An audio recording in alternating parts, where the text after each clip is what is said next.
एक मौका दीजिए, सिर्फ एक मौका। रख रख तेरी माँ की रख। क्या ही बेहतरीन मैच चल रहा है। आज दूसरा दिन था फोर्थ टेस्ट का, जहां पे इंग्लैंड ने टॉस जीत के पहले फील्डिंग लिया था।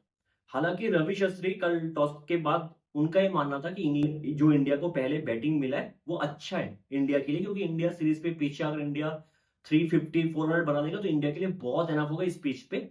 आज पता चला कि टॉस किसको फेवर किया, टू बी वेरी ऑनेस्ट। ठीक है, एक चीज अगर आपको याद होगा, जब इंग्लैंड पिछले साल आया था खेलने दिसंबर जनवरी पे, और जो सीरीज हार गया था इंग्लैंड इंडिया में आके, तब सबने एक चीज कहा था कि बेसबॉल टूक birth in Pakistan and died in India. ये बहुत फेमस होता है टैगलाइन। ठीक है, कि बेसबॉल बहुत ही इनवैलिड है ना, बहुत ही इनसेंसिबल है, टेस्ट क्रिकेट के नाम पे इंसल्ट है बेसबॉल। कोई भी किसी के पास भी अगर दिमाग होगा वो बेसबॉल टेस्ट क्रिकेट में नहीं खेलेगा, ये बहुत फेमस था। तो ये सब बातें गलत है, गलत था, गलत है। और इस सीरीज में हमें पता लग रहा है, और सिर्फ इस सीरीज में नहीं, मैं मानता हूं कि बेसबॉल हर एक कंडीशन पे हर एक सिचुएशन पे काम नहीं करेगा। ये मैं मानता हूं, कभी कभी आपको सेंसिबल क्रिकेट भी खेलना पड़ता है, लेकिन baseball most of the times काम करता है।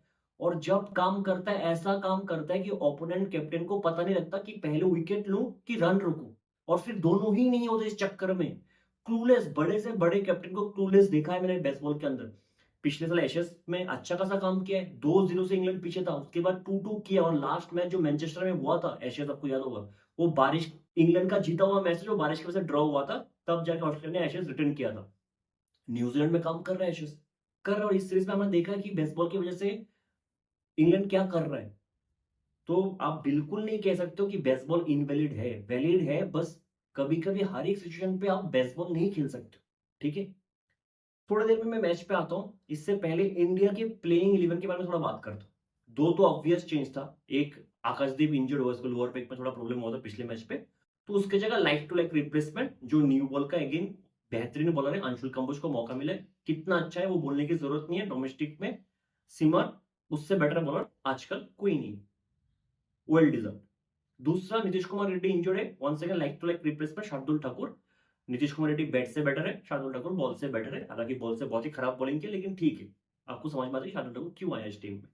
ऑब्वियस था, प्रसिद्ध कृष्णा पहले मैच के बाद जो हाल हुआ था उसको नहीं लेंगे। ठीक है, जो थर्ड चेंज था, जो हमें पता था कि करुणर को मौका नहीं मिलेगा, ये मैंने कह दिया था कि 6 इनिंग्स एनफ होना चाहिए, क्योंकि आपको पता है आपके लिए हमने बहुत सारे डिजर्विंग प्लेयर्स को स्क्वाड में नहीं रखा है जिन्होंने रन बना लिया था।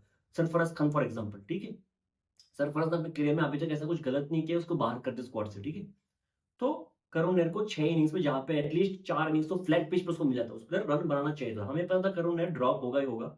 साई को मौका मिला है, मैं ऐसा नहीं कोई साई को मौका मिलने से दुखी हूं, साई वेल डिजर्व्ड, वो फ्यूचर है इंडियन क्रिकेट का, मैं मानता हूं। तीनों फॉर्मेट, चलो तीनों फॉर्मेट छोड़ो, ओडीआई और टेस्ट में बहुत अच्छा करेगा, टेक्निकली बहुत साउंड, इस पे साई से किसी को प्रॉब्लम होना ही नहीं चाहिए। प्रॉब्लम मेरा ये है कि अभिमन्यु ईश्वरन गलत क्या किया, कहीं तो कुछ गलत किया होगा ना। अब इस सवाल का जवाब क्या कि अभिमन्यु ईश्वरन को मौका क्यों नहीं मिला। एक बंदा जो 10 साल 12 साल 15 साल से डोमेस्टिक में घिस घिस के इस लेवल पे आया है, आप उसको मौका नहीं दे रहे हो। एक बंदा बच्चा जो 3 साल से अच्छा कर रहा है, और ऐसा नहीं है कि साई का फर्स्ट क्लास क्रिकेट में बहुत अच्छा स्टेट्स है, नहीं ऐसा नहीं है। ठीक है, Sai is talented, immensely talented, ये मैं मानता हूं।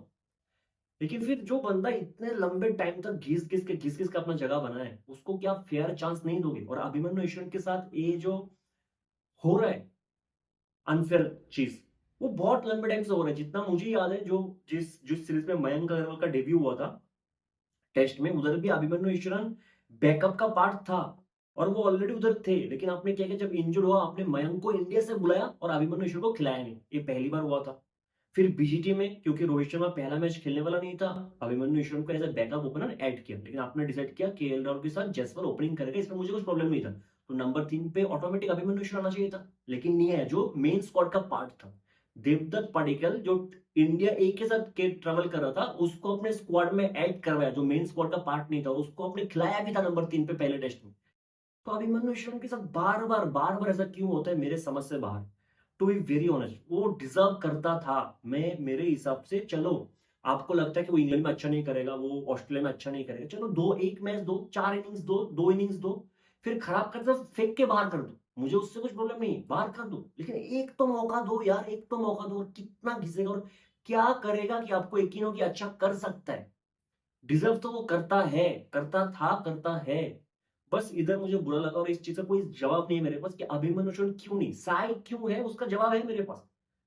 फ्यूचर इंडियन क्रिकेट का, फ्यूचर के लिए टीम बना रहे हो, फिर अभिमन्यु अश्विन को स्क्वाड में रखो ही मत ना, कह दो कि तेरा उम्र हो गया है, तू बाहर खेल नहीं सकता। अगर बाहर खेल नहीं सकता तो स्क्वाड में ऐड क्यों कर रहे हो? किसी और बच्चे को ढूंढो जो बाहर अच्छा कर सकता है। फेयर एनफ, मत ही करो। इधर थोड़ा सा मुझे पसंद है चीज, बार बार अगर एक ही प्लेयर का ऐसा होता ना तो बिल्कुल अच्छा नहीं लगता, टू बी वेरी ऑनेस्ट, ठीक है। इंग्लैंड की प्लेइंग 11 में मैं थोड़ा सा नाखुश था, मेरे हिसाब से गस एटकिंसन को होना चाहिए था इस टीम में ब्रैडन कर्स की जगह। लेकिन इंग्लैंड का सही है, किसको कब बैक करता है वो पता नहीं लगता। ब्रैडन कर्स, हालांकि मुझे लगता है कि ऐसे कंडीशन पे, क्योंकि वो थोड़ा सा back of the length hit the deck bowler, शायद एशेस में ऑस्ट्रेलिया में अच्छा कर सकता है, लेकिन इंग्लैंड की कंडीशन में अभी तक इस सीरीज में उसका लाइन ऑन लेंथ पे कुछ कंट्रोल नहीं था, टू बी वेरी ऑनेस्ट। लेकिन वो इंग्लैंड का टीम है, वो जो भी करे करे, हमें क्या, ठीक है। अब और एक इंटरेस्टिंग चीज कहता हूँ, आज जब इंडिया का बैटिंग खत्म हुआ, दो कमेंटेटर्स, एक रवि शास्त्री ने कहा कि 358 बहुत बढ़िया स्कोर है, और एक संजय मंजरेकर ने कहा कि 358 बहुत ज्यादा स्कोर है। और दोनों का एक ही लॉजिक था कि इंग्लैंड के बॉलर्स ने न्यू बॉल के साथ खराब बॉलिंग किया। और मैं मानता हूं कल के दिन इंग्लैंड के बॉलर्स ने न्यू बॉल के साथ बहुत ज्यादा शॉर्ट बॉल किया, जो होना नहीं चाहिए था। थोड़ा आगे फ्रंट फुट पे खिलाना चाहिए था इंडिया के बैट्समैन को, ठीक, ये मैं मानता हूं। लेकिन इंग्लैंड के बॉलर्स ने खराब बॉलिंग बिल्कुल नहीं की। जो मंजरेकर और शास्त्री का पॉइंट था कि जितना बॉल सीम हो रहा है इस पिच पे, उतना रन काफी है इंडिया ने जो बनाया। क्योंकि इंडिया जब बॉलिंग करने आएगा, न्यू बॉल के साथ होगा बुमराह, न्यू बॉल के साथ होगा सिराज, और जैसा मूवमेंट हो रहा है तो इंग्लैंड के बैट्समैन टिक नहीं पाएगा न्यू बॉल के सामने। तो 358 बहुत ज्यादा स्कोर है, जो थोड़ा बहुत गलत साबित हुआ है आज के दिन, ठीक है। अगर कल देखो इंडिया ने, ओक्स का पहला स्पेल अच्छा था, बहुत सारे आउटस्विच लगा भी था जो केरी नहीं किया है। केएल राहुल भी बहुत बार बीट हुआ था, लेकिन केएल राहुल जैसवाल के बीच एक अच्छा खासा पार्टनरशिप हुआ, पहले सेशन को विकेट गिरा भी नहीं था, ठीक है। फिर ओक्स का एक गुड लेंथ का बॉल, थोड़ा सा एक्स्ट्रा बॉल, जहां पे केएल राहुल बहुत ही अनलाइकली केएल राहुल शॉट खेलता है, जो इतना सेटल लग रहा था, बैक फुट पे स्टेबिलाईज नहीं था बिल्कुल भी, बैक फुट पे सीधे बैट से पुश करने गया, थोड़ा सा बॉल बाहर मूव हुआ, उस पे आउटसाइड, और बहुत अच्छा कैच था, ठीक है। थर्ड स्लिप शायद क्रॉली का वो कैच था, 46 रन का एक अच्छा नॉक खेल के गया। उसके बाद फिर से चीजें ठीक ठाक चल रहा था। डॉसन आता है, डॉसन भी अजीब आदमी है, लेफ्ट आर्म ऑर्थोडॉक्स बॉलर है, बाउंड्री से थ्रो राइट हैंड से करता है। मैंने पहले नोटिस नहीं किया था, मैं मतलब डॉसन 8 साल पहले कब खेला था, मुझे टू बी ऑनेस्ट, जो शायद करोनर का वो मैच था तब भी वो था, उतना मुझे याद भी नहीं है डॉसन कितना अच्छा बॉलिंग किया था उस मैच पे। वो लेफ्टी बॉल डालता है, राइट राइट हैंड से थ्रो करता है बाउंड्री से, आपने नोटिस किया होगा। वो राफ ढूंढ के बॉल डालने की कोशिश कर रहा था, और एक बॉल जो राफ पे गिरा भी नहीं था, आम बॉल था जो गिर के सीधा हुआ।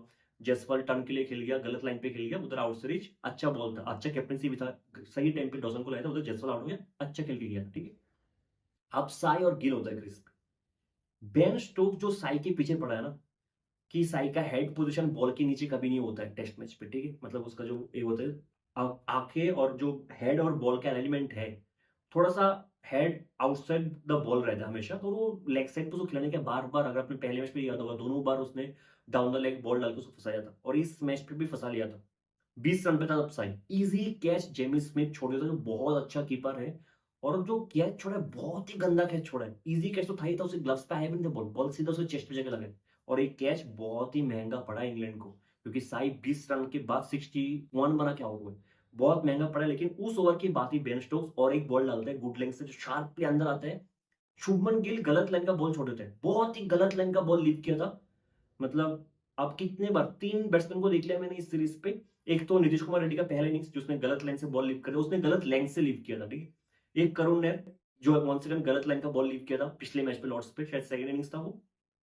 और आज शुभमन गिल, 3 बैट्समैन। हालांकि इंग्लैंड के बैट्समैन गलत कर रहे हैं, लेकिन इंग्लैंड के बैट्समैन बेसिक मिस्टेक नहीं किया अभी तक, हालांकि उनके पास टेक्निकली इतना साउंड नहीं जितना इंडिया के बैट्समैन साउंड है।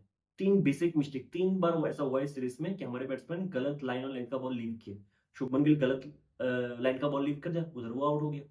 फिर ऋषभ पंत और साई के बीच एक बहुत ही सॉलिड पार्टनरशिप होता, लग रहा था कि इंडिया ऊपर है मैच पे। फिर ऋषभ पंत इंजर होता है, वो बाहर जाता है, हर एक मैच पे इंजर हो रहा है। अब उसको क्या है, बोलो, उधर से रिवर्स स्विप मार रहे हैं, उधर से रिवर्स स्विप मार रहे हैं, ठीक है, वो इंजर्ड हो गया जो भी है। लेकिन ब्रेक तो बहुत है ऋषभ पंत भी, लेकिन साई अच्छा खेल रहा था। साई का जो इनिंग्स है, मैं 2 पार्ट के हिसाब से देखता हूँ। जब तक वो 40 पे नहीं पहुंचा था, थोड़ा बहुत मुझे लगा कि जो free flowing batting Sai Sudharsan करता है, जो कॉन्फिडेंस में रहता है बैटिंग के टाइम, वो मुझे नजर नहीं आया जब तक वो 40 पे नहीं पहुंचा था। 40 के बाद लगा कि चलो अब साई अपने ओरिजिनल फॉर्म पे आ रहा है, कुछ पुल शॉट्स बेहतरीन खेले, बैकफुट पे कुछ शॉट्स बेहतरीन खेला। एक जो डॉसन को रिस्ट के उसका कवर ड्राइव मारा था, बेहतरीन था। बुलेट की तरह वो बॉल निकला है, ठीक है।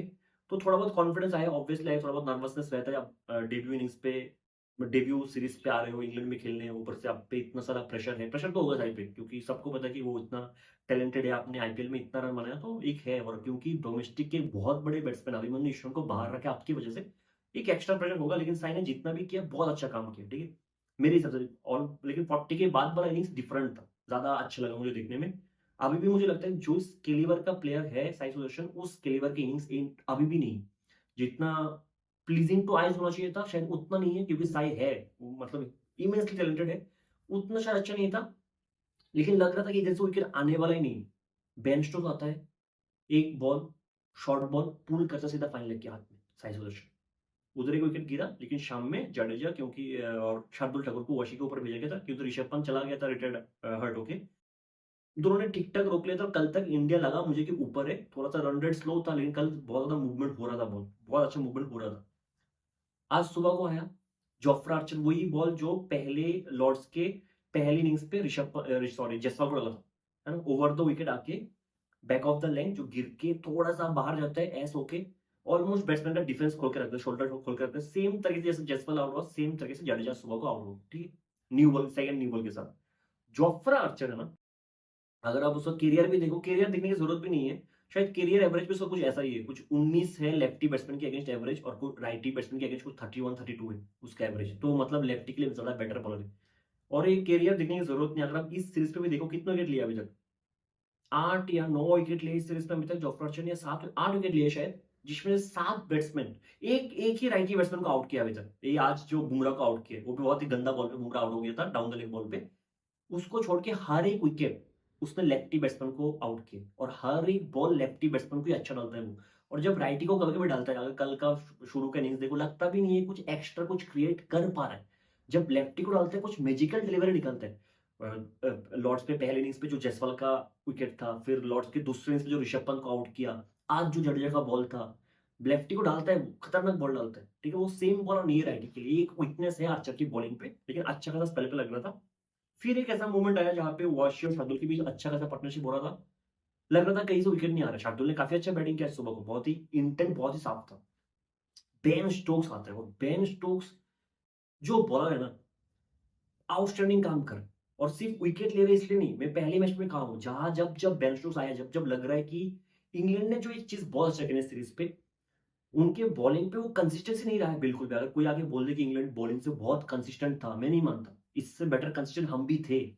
हमारा जो स्पेल, कुछ आकाशदीप का स्पेल लगातार, कुछ सिराज का स्पेल लगातार, कुछ बुमराह का स्पेल लगातार, बहुत अच्छा हुआ था इस पूरे सीरीज पे। इंग्लैंड वो कंसिस्टेंट, कभी शॉर्ट बॉल डालता है, कभी वाइड डालता है, कभी ओवर करता है, कभी ये करता है। लेकिन क्रूशियल मोमेंट ना, इस पूरे सीरीज में जब जब ऐसा लगा कि एक पार्टनरशिप बिल्ड होगा, बेन स्टोक्स आता है, क्रूशियल मोमेंट पे एक विकेट लेके चला जाता है। और वो काम बेन स्टोक्स ने लगातार किया इस सीरीज में, जो पॉजिटिव पॉइंट रहा है। जब भी लगता है कि विकेट नहीं आ रहा है, बेन स्टोक्स आता है, कुछ ना कुछ करते विकेट लेके देता है। शार्दुल ठाकुर को once again outside off drive पे फ्रंट फुट पे खिलाते हैं, गुड लेंथ के बॉल।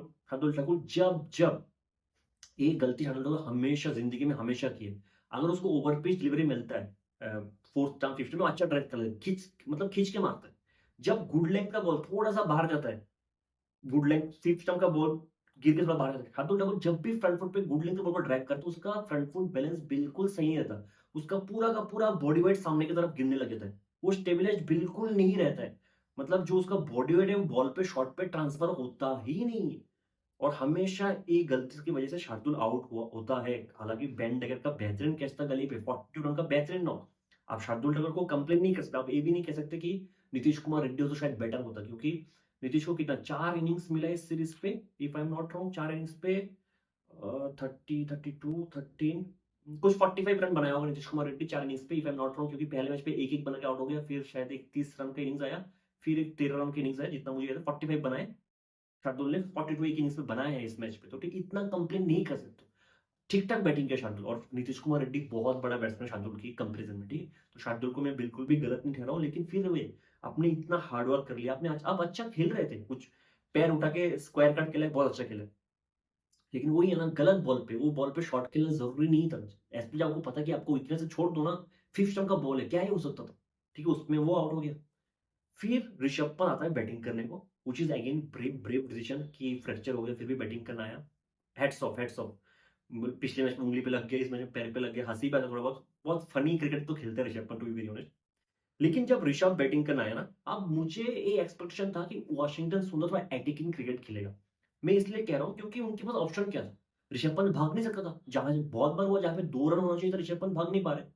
तो वाशिंगटन सुंदर जब शार्दुल के साथ आया था तब भी वो सिंगल सिंगल लेके ही खेल रहा था, उसमें कुछ गलत नहीं था। ठीक है, शार्दुल अटैकिंग क्रिकेट खेल रहा था, वाशिंगटन सुंदर डिसेंट क्रिकेट खेल रहा था। लेकिन जब ऋषभ पंत आया, आपको पता है कि इधर से अभी क्विक सिंगल आप नहीं ले सकते हो, और जहां पे 2 रन मिलने वाला उधर भी आपको 1 रन मिलेगा। तो मैं उम्मीद कर रहा था कि वाशी भी इधर से थोड़ा बहुत अटैकिंग क्रिकेट ही खेलेगा। ये नहीं कह रहा हूं कि अंधाधुंध बैट घुमाओ, लेकिन जो बॉल मिलता है उस पर मारो। लेकिन वॉशिंगटन सुंदर ने किया नहीं है।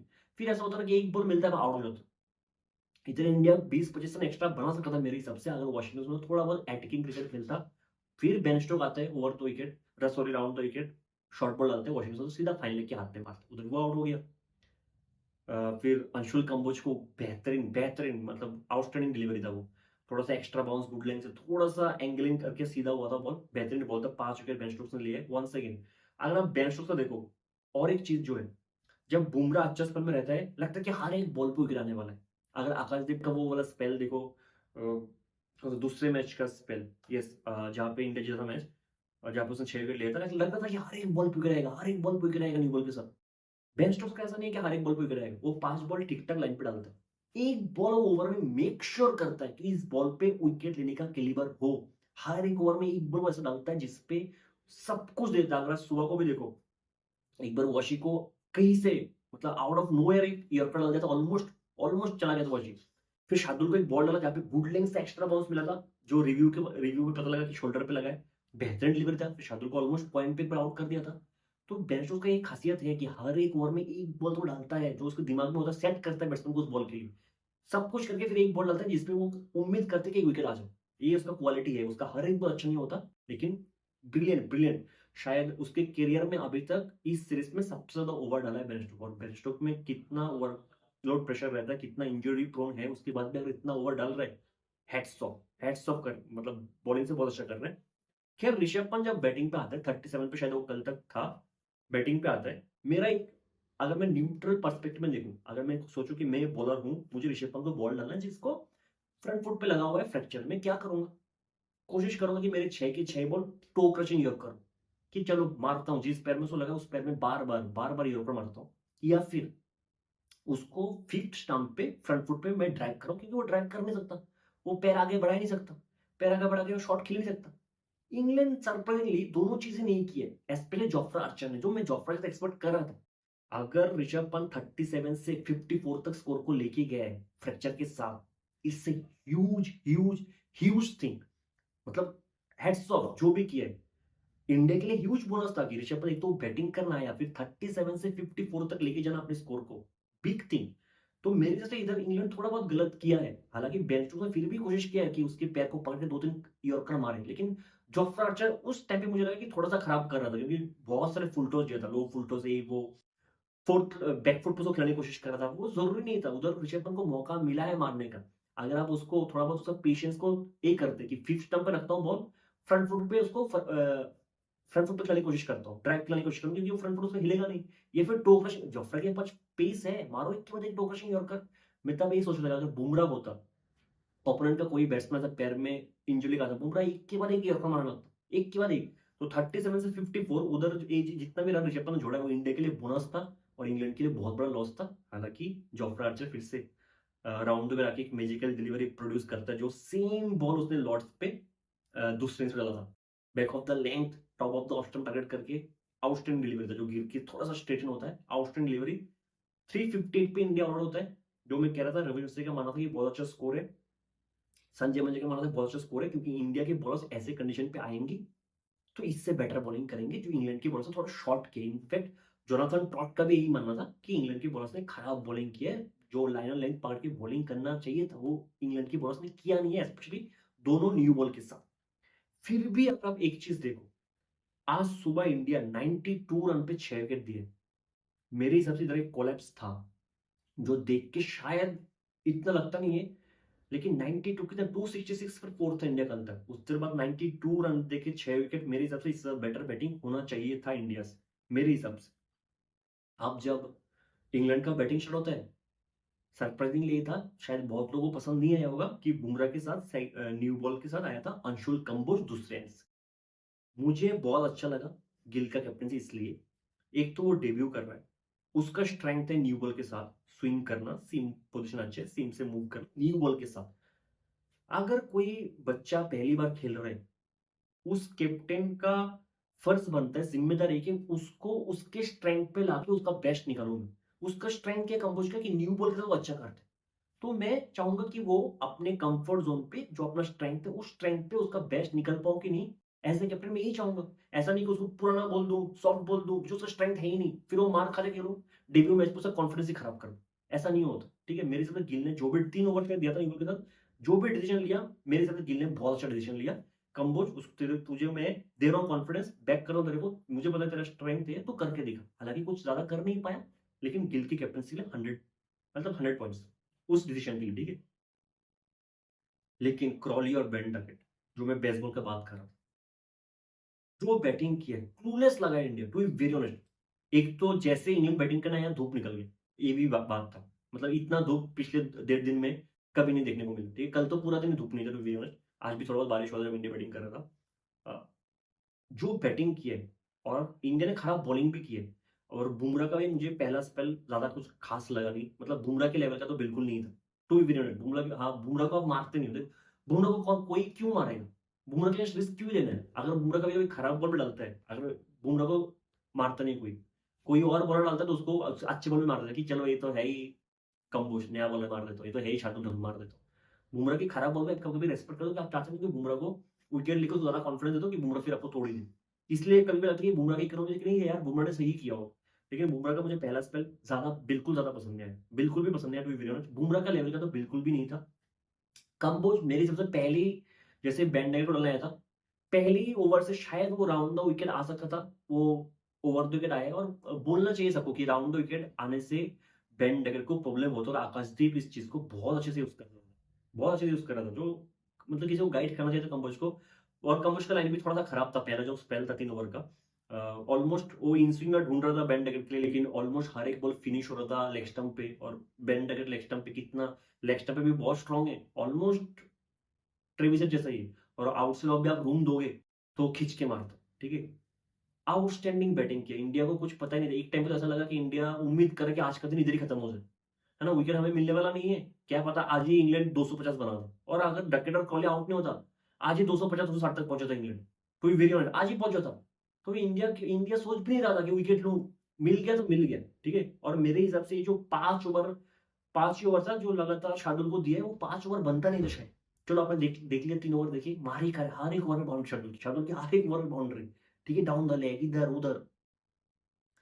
अगर आप क्रॉली को आउट नहीं कर पा रहे हो यार, मतलब जो बहुत इनकंसिस्टेंट है, लेकिन कॉली अच्छा किया है, मतलब उसका एवरेज एवरेज मत देखो, वो बहुत सारे इंपैक्टफुल नॉक खेला है, टू बी वेरी ऑनेस्ट। और इंग्लैंड उसको बैक करते हैं, मतलब अनरियल बैकिंग है कॉली की, इंग्लैंड के मैनेजमेंट का अनरियल बैकिंग। कुछ भी करे कॉली खेलते खेलते, चाहे आप जो भी बोल लो, इसको बेसल को खिला लो, उसको खिला लो, नहीं, है ना, जेमी प्रिंस, इसको जेमी स्मिथ की, वो किसी को, क्रॉली को जो बैकिंग मिलता है वो कभी कभी करके दिखाता है। और आज बहुत अच्छा बैटिंग किया, वो फ्रंट फुट पे हमेशा अच्छा खेलता है।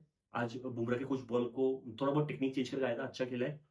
दोनों ने मिलकर कितना 166 बनाए, 5.5 की इकोनॉमी से मारा है, 166 रन का ओपनिंग पार्टनरशिप। और इन दोनों का एक स्टैट्स भी आया था, इन दोनों का इंडिया के अगेंस्ट शायद बैटिंग एवरेज 52 का है, दोनों का मिला के पार्टनरशिप का बैटिंग एवरेज। कुछ 2 ओवर सेंचुरी का पार्टनरशिप है, 5 में हाफ सेंचुरी का पार्टनरशिप। तो they do really good against India.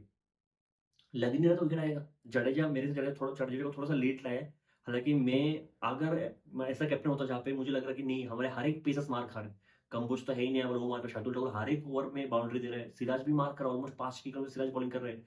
Bumrah अगर 13 ओवर में एक भी विकेट ना ले, प्रॉब्लमेटिक है इंडिया के लिए। तो मैं थोड़ा स्पिनर को, क्योंकि हम 2 रेगुलर स्पिनर गए, तो मैं बेन डेकर के सामने वॉशी को लेके आके देखता कि कुछ कर पा रहा है कि नहीं, और सेम जडेजा को थोड़ा सा आगे लाके देखता कि क्या बेन डेकर के लिए रफ से कुछ क्रिएट कर पा रहा नहीं, कर पा रहा है कि नहीं। क्योंकि अगर जडेजा ओवर तो आता बेन डेकर के लिए, तो रफ से कुछ मदद मिलता, जो डॉसन ने कल कोशिश किया था। हालांकि डॉसन ने बहुत अच्छा लाइन ऑन लेंथ, एक जो है चीज कि शोएब बशीर की जाने से जो डॉसन आया है, वो रन नहीं दे रहा था। अगर आप देखो, शोएब बशीर जब जब आता रन लीक होता है, कोई खींच के उसको मार दो, कोई भी आगे बढ़ के उसको मार देते। डॉसन के अगेंस्ट वो कर नहीं पा रहा था इंडिया। डॉसन रन फ्लो को रोक के रखा, जो इंग्लैंड को एक अच्छा बोनस पॉइंट मिला है कि डॉसन ने रन लीक नहीं किया। मैं उम्मीद कर रहा था आज के दिन की शायद जडेजा थोड़ा जल्दी आ जाएगा, लेकिन ठीक है, लेट आया। जो भी आया आके क्रॉली का आउट किया, बहुत ही अच्छा कैच था केएल राहुल का। 84 रन का एक बेहतरीन नॉक खेल गई, ठीक है, बेहतरीन नॉक खेल गई क्रॉली। जडेजा को पहले ओवर में जो कदमों के साथ छक्का मारा, ब्रिलियंट शॉट था। अब अंशुल कंबोज दूसरा स्पेल लेके आते हैं। दूसरे स्पेल का जो पहला ओवर था उसमें थोड़ा बहुत मूवमेंट उसको मिल रहा था, फिर वो एक्स्ट्रा बाउंस मारने के शॉट, थोड़े उसका स्ट्रेंथ है, कट पे उसका स्ट्रेंथ है, बैंडे का थोड़ा सा एक्स्ट्रा बाउंस पे फंस गया, आउटसाइड आउट हो गया। अब 94 पे कोई भी बैट्समैन आउट होता है, 90s पे कोई भी बैट्समैन आउट होता है, मुझे हमेशा लगता है कि गलत हुआ है। सेंचुरी मारने के बाद आउट हो जाना चाहिए था, ठीक है। अगर ऐसा नहीं है कि जीतने के लिए 6 रन चाहिए, इंडिया को 1 विकेट चाहिए, वो अलग चीज है। ठीक है, अगर कोई भी 94 पे आउट होता है बुरा तो लगता है। अगर इतना अच्छा खेला हो, 100 बॉल पे 94, क्या बैट्समैन है यार बेंटकेट। तीनों फॉर्मेट में ऐसा बैटिंग कर रहे हैं, आई मीन अनबिलीवेबल फॉर्म पे, अनबिलीवेबल। उसका एक बार स्टैट्स मुझे जानना है कि बुमराह के अगेंस्ट बेंटकेट का एवरेज क्यों। मैंने बहुत कम देखा है बुमराह को बेंटकेट को आउट करते हुए और तंग करते हुए। बुमराह को बेंटकेट तंग नहीं कर पाता है, सॉरी बेंटकेट को बुमराह तंग नहीं कर पाता है। बहुत कम देखा कि बुमराह के अगेंस्ट बेंटकेट फंसता है। बहुत अच्छा क्वालिटी है बेंटकेट का, स्पिन को बहुत अच्छा खेलते हैं, आउटस्टैंडिंग बैटिंग किया है। लेकिन जो 2 विकेट गिरा है आज के दिन इंडिया के साथ, सिर्फ यही चीज अच्छा हुआ कि जो 2 विकेट गिरा है दोनों बैट्समैन सेट बैट्समैन को विकेट था, है ना। अगर एक भी रुक जाता, तो मान लो 2 विकेट गिरा, एक सेट बैट्समैन का, एक जो नया आया उसका विकेट गिरता, तो एक सेट बैट्समैन का कल के दिन आता तो इंडिया पे एक एक्स्ट्रा प्रेशर रहता कि ये मारेगा साला, ये मार के हमें धक्का खोल देगा। अच्छा हुआ कि 2 बैट्समैन सेट बैट्समैन, आज ही के दिन खत्म हो गया। 225 पे है इंग्लैंड, 46 ओवर पे 225 बना दे यार। मतलब ये कोई तरीका होता है बताओ। इंडिया ने कितने 114 ओवर खेले, इंडिया ने 114 ओवर खेल के 358 बनाए, 46 में 225, कितना और कितना 133 रन पीछे है। 133 जो भी है, मतलब 150 रन के नीचे पीछे है इंग्लैंड सिर्फ। अगर कल के दिन पहले सेशन पे सिर्फ 1 विकेट खो के या फिर बिना विकेट खो के अगर इंग्लैंड 70 से 80 रन बना लेगा कल के दिन पहले सेशन पे, मैं लीग के सकता हूँ सेकंड सेशन पे इंग्लैंड लीड ले ले। कल का सुबह का फर्स्ट सेशन इंडिया के लिए बहुत इंपॉर्टेंट होने वाला है। बुमराह हो चाहे वो सिराज हो, शायद ये दोनों स्टार्ट करेंगे। दोनों का अच्छा करना बहुत बहुत इंपॉर्टेंट है। मैं फिर से कह रहा हूँ, सिर्फ 1 विकेट लेने से काम नहीं होगा। अगर कल के दिन पहले सेशन पे 1 विकेट लेता है इंडिया और 70 रन इंग्लैंड बना लेता है, इंग्लैंड दूसरे सेशन तक, सेकंड सेशन में आके लीड ले लेगा आपसे, ऐसा मारेगा। तो आपको इंडिया को कम से कम पहले सेशन पे 3 विकेट तो लेना ही लेना है, 3 विकेट। और फिर से जब मैं इस बैटिंग लाइनअप पे देखता हूँ, हमें भूलना नहीं चाहिए कि नंबर 11 तक बैटिंग है। चाहे जितना भी बैटिंग आता हो, जॉफ्रा आर्चर बैट घुमा सकता है, अंधाधुंध घुमा सकता है, लीड लेने के लिए 20 रन वो भी बना देगा, ठीक है। ब्रायडन कर्स अच्छा खासा बैटिंग कर लेते हैं, डॉसन बैटिंग कर लेते हैं, सब बैटिंग कर लेते हैं। ओक्स तो है ही अच्छा खासा ऑलराउंडर टेस्ट मैच पे, ठीक है, सेंसिबल बैटिंग कर लेते हैं वो। बहुत लंबा बैटिंग लाइनअप है ना। अगर इंडिया पहले से इंडिया का खराब रहेगा तो ये मैच पे इंग्लैंड अभी भी बहुत आगे है, और कल हो सकता है बहुत और बहुत आगे चला जाएगा। इंडिया ये एफर्ट नहीं कर सकती कि कल सुबह बहुत अच्छा बॉलिंग करना पड़ेगा। दुआ करो कि कल सुबह थोड़ा बहुत क्लाउडी रहे, इंडिया को फेवर मिले, क्योंकि आज जो वो सेशन गया वो बहुत ही, मतलब अगर न्यूट्रल फैन से देखो तो मजा आया। मतलब ऐसे कोई टेस्ट क्रिकेट खेलते हैं मार मार के तो मजा आता है कि यार क्या खेल रहा है ना। कि कोई टीम 114 ओवर पे 300 बनाए, दूसरा टीम 5-6 ऑलमोस्ट एक टाइम में 6 के रन रेट से चल रहा था, मजा तो आता है।